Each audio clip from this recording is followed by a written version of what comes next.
নমস্কার বন্ধুরা, গোপালের হেসেলে আপনাদের সবাইকে স্বাগত। শীতকালে বিকেলবেলা চা কফি দিয়ে খাওয়ার সময় মুচমুচে কিছু পাকোড়া হলে খেতে কিন্তু ভীষণ ভালো লাগে।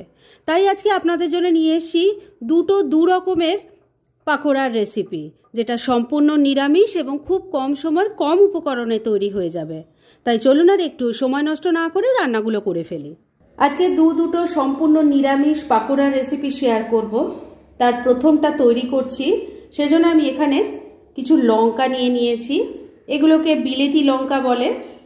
এই যে লম্বা লম্বা এগুলো হয়, এই লঙ্কাগুলো কিন্তু ঝাল হয় না। লঙ্কার একটা জাস্ট হালকা ফ্লেভার থাকে, লঙ্কাগুলো ঝাল হয় না। এগুলো কিন্তু পাকোড়ার জন্য বা আচারের জন্য ইউজ করা হয়। যাই হোক, আমি এরকম লাল সবুজ মিলিয়ে লঙ্কাগুলো নিয়ে নিয়েছি। এবার প্রথমেই এর ডাঁটাটা কিন্তু ফেলবেন না, এটা কিন্তু খুব কাজে লাগবে। প্রথমেই এই লঙ্কাগুলোর একটা ছুরি দিয়ে মাঝখানটা একটু চিড়ে নিচ্ছি। দেখুন, মাঝখানটা এভাবে চিড়ে নিয়েছি। এবার স্পুনের এই পেছন দিকটা দিয়ে এর ভেতরের যা সিডস আছে সেগুলোকে বার করে পরিষ্কার করে দিচ্ছি। দেখুন, লঙ্কার ভেতর থেকে সমস্ত সিডসগুলো বার করে নিয়েছি। এবার এইভাবে সমস্ত যে লঙ্কাগুলো আছে এইভাবে পরিষ্কার করে নিয়ে তারপর আমি নেক্সট স্টেপের দিকে এগোচ্ছি।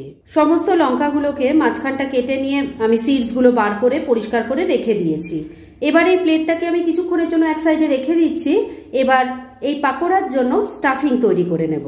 এবার পাকোড়ার জন্য স্টাফিং তৈরি করব, সেজন্য আমি এখানে 3টে আলু সেদ্ধ করে নিয়েছি। এর মধ্যে আমি এক এক করে কিছু জিনিস দেব। প্রথমে দিয়ে দিচ্ছি চপ করা 2টো কাঁচা লঙ্কা, ঝালটা অবশ্যই নিজেদের টেস্ট অনুযায়ী দেবেন। দিয়ে দিচ্ছি 1 চামচ থেতো করা আদা। দিয়ে দিচ্ছি অল্প একটু ধনেপাতা কুচি, সামান্য একটু হলুদের গুঁড়ো দিয়ে দিলাম, অল্প একটু লঙ্কার গুঁড়োও দিয়ে দিলাম, দিয়ে দিচ্ছি একটু গরম মশলার গুঁড়ো, দিয়ে দিচ্ছি একটু চাট মশলা, স্বাদ মতো নুন দিয়ে দিলাম। এবার সবকিছু খুব ভালো করে মেখে নিচ্ছি। বন্ধুরা, আপনারা আমার রেসিপি দেখার সাথে সাথে আমার ফেসবুক পেজ গোপালের হেসেল, তাতেও ভিজিট করতে পারেন।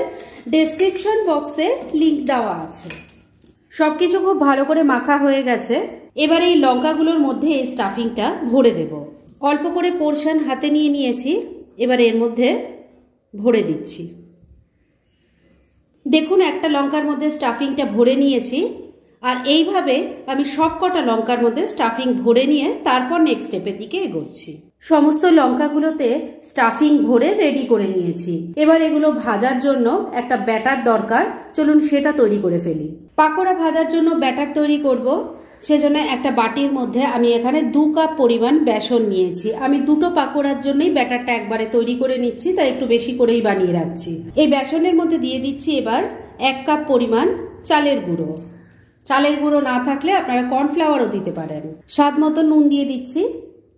দিয়ে দিচ্ছি অল্প হলুদের গুঁড়ো, অল্প একটু লঙ্কার গুঁড়ো দিয়ে দিলাম, অল্প একটু কালো জিরে দিয়ে দিলাম। ভালো করে মিশিয়ে নিচ্ছি। কালো জিরের যে আমি দিলাম এখানে, কালো জিরের জায়গায় কিন্তু আপনারা জোয়ানের ব্যবহারও করতে পারেন। শুকনো উপকরণগুলো ভালো করে মেশানো হয়ে গেছে। এবার এর মধ্যে অল্প অল্প জল দিয়ে একটা ব্যাটার তৈরি করে নেব। এই ব্যাটারটা কিন্তু খুব পাতলাও হবে না, আবার খুব ঘনও হবে না, এইভাবেই তৈরি করতে হবে।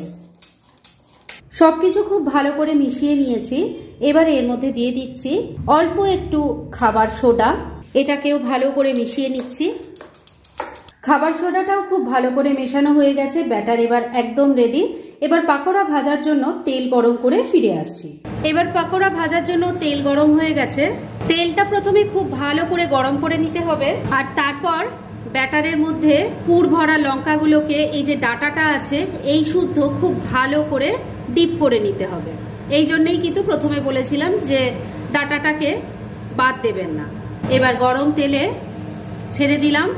মিডিয়াম ফ্লেমে এগুলো ভেজে নিতে হবে। প্রথম ব্যাচের কয়েকটা পাকোড়া আমি ভাজার জন্য বসিয়ে দিয়েছি। এগুলোকে এবার মিডিয়াম ফ্লেমে রেখে উল্টে পাল্টে লাল লাল করে ভেজে নেব। প্রথম ব্যাচের লঙ্কার পাকোড়াগুলো দেখুন উল্টে পাল্টে লাল লাল করে ভেজে নিয়েছি।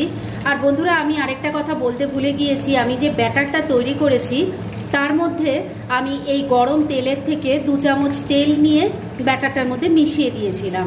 এর ফলে না পাকোড়াগুলো দারুণ ক্রিস্পি হয়, খেতেও ভালো লাগে। যাই হোক, এবার এগুলোকে আমি তেল ঝরিয়ে তুলে নিচ্ছি। আর এইভাবে বাদ বাকি পাকোড়াগুলোও ভেজে নিচ্ছি। তবে ওইগুলো ভাজা হতে হতে চলুন সেকেন্ড যে রেসিপিটা তৈরি করব সেটা তৈরি করা শুরু করে দিই। প্রথম রেসিপিটা তো তৈরি হয়ে গেছে, এবার সেকেন্ড রান্নাটা করব। তার জন্য আমি একটা ক্যাপসিকাম কেটে নিয়েছি। দেখুন ক্যাপসিকামটাকে আমি এরকম লম্বা লম্বা টুকরো করে কেটে নিয়েছি। আপনারা চাইলে আর একটু সরুও করতে পারেন, তবে আমি একটু মোটা মোটাই রেখেছি। ভেতরের সিডস আর সাদা যে অংশটা থাকে সেটা কিন্তু ফেলে দিয়েছি। এটা দিয়েই পাকোড়া তৈরি করব। আর এই পাকোড়া তৈরি করার জন্য প্রথমেই একটা স্টাফিং তৈরি করতে হবে। ক্যাপসিকাম পাকোড়া তৈরি করার জন্য স্টাফিং তৈরি করব, তবে তার আগে আরেকটা জিনিস তৈরি করে নেব। সেজন্য হামানদিস্তা নিয়ে নিয়েছি। এর মধ্যে প্রথমে দিয়ে দেব একটু বাদাম। এটাকে আমি ভেজে নিয়েছি। এই বাদামটাকে একটু ক্রাশ করে নেব। সবটা নিয়ে নিয়েছি, এবার এটাকে একটু ক্রাশ করে নিচ্ছি। বাদামগুলোকে দেখুন আধ ভাঙা করে নিয়েছি। এবার পাকোড়ার জন্য স্টাফিং তৈরি করব, সেজন্য একটা বড় সাইজের আলুকে সেদ্ধ করে বাটির মধ্যে নিয়ে নিয়েছি। এবার এর মধ্যে এক এক করে আমি কিছু জিনিস দেব। প্রথমেই দিয়ে দিচ্ছি আধ ভাঙা বাদামগুলো। এবার এর মধ্যে দিয়ে দিচ্ছি একটু ধনেপাতা কুচি, দিয়ে দিচ্ছি থেতো করা আদা আর কাঁচা লঙ্কা, অল্প হলুদের গুঁড়ো দিয়ে দিলাম, 1 চামচ জিরের গুঁড়ো দিয়ে দিলাম, অল্প গরম মশলার গুঁড়ো দিয়ে দিলাম, দিয়ে দিচ্ছি একটু চাট মশলা, স্বাদ মতো নুন দিয়ে দিলাম। সবকিছু এবার খুব ভালো করে মিশিয়ে নিচ্ছি। আপনারা যদি মনে করেন যে ওই একটা পুর দিয়ে দুটো রান্না করবেন সেটাও করতে পারেন। আমি একটু আলাদা করলাম যাতে দুটোর টেস্ট দুরকম লাগে। আর এই যে পুরটা আমি তৈরি করছি, এই পুরটা দিয়ে কিন্তু আপনারা আলুর চপও তৈরি করতে পারেন বা সিঙ্গারার পুরও তৈরি করতে পারেন। সবকিছু দিয়ে খুব ভালো করে মেখে নিয়েছি। এবার এর থেকে একটু বেশি বেশি করে হাতে পোরশন নিয়ে আগে গোল করে নিচ্ছি। এবার এই যে ক্যাপসিকামের টুকরোগুলো করে রেখেছিলাম তার মধ্যে এটাকে লাগিয়ে দিচ্ছি। আমি এই পেছন দিকের পোরশনটাতেও স্টাফিং দিয়ে দিচ্ছি। দোকানে যে বিক্রি হয় ওরা কিন্তু একদিকেই দেয়, কিন্তু দুদিকে দিয়ে দেখবেন খেতে আরও বেশি ভালো লাগে। এবার এটাকে খুব ভালো করে দুদিকটাতেই যাতে লেগে যায় সেরকম করে নিচ্ছি। দেখুন একটা চপের শেপ দিয়ে নিয়েছি, একদম ডিমের মতো দেখতে লাগছে। আর যদি দেখেন এটা তৈরি করতে গিয়ে হাতে একটু লেগে লেগে যাচ্ছে, তাহলে আমার মতো হাতে একটু তেল লাগিয়ে নেবেন, তাহলে আর কোনো রকম অসুবিধা হবে না। 3টে ক্যাপসিকামকে আমি ভালো করে স্টাফিং দিয়ে মুড়িয়ে নিয়েছি, আর দুটো করতে পারেনি, স্টাফিংটা কম পড়ে গেছে।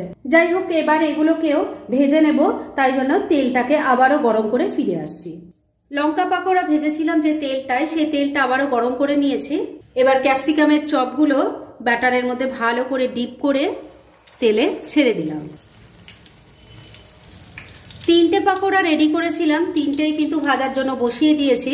এগুলোকে এবার মিডিয়াম ফ্লেমে রেখে উল্টে পাল্টে লাল লাল করে ভেজে নেব। খুব কম সময়ে এই পাকোড়াগুলো তৈরি হয়ে যায়, একদম দোকানের মতো টেস্ট হয়, চা কফি দিয়ে খেতে অসাধারণ লাগে। তাই বাড়িতে অবশ্যই এগুলো ট্রাই করুন, আর তারপর কেমন লাগলো প্লিজ কমেন্ট করে জানাবেন। ক্যাপসিকামের চপগুলো দেখুন উল্টে পাল্টে খুব ভালো করে লাল লাল করে ভেজে নিয়েছি। এবার এগুলোকেও তেল ঝরিয়ে আমি তুলে নিচ্ছি, আর দুটো রেসিপি একসাথে সার্ভ করে আপনাদের দেখাচ্ছি। ফ্রেন্ডস, আমার আজকের এই দুটো পাকোড়ার রেসিপি একদম রেডি হয়ে গেছে এবং আমি সার্ভ করে দিয়েছি।